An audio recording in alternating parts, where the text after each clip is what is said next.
Wizara ya mambo ya nje ya Iran imekanusha kufanya mazungumzo yoyote na Marekani, na alichokiandika rais wa Marekani wanadai sio cha kweli.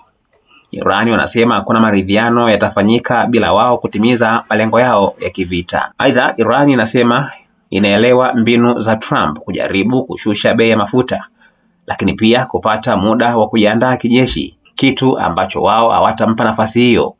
Zaidi ni kuwa wataendelea kushambulia.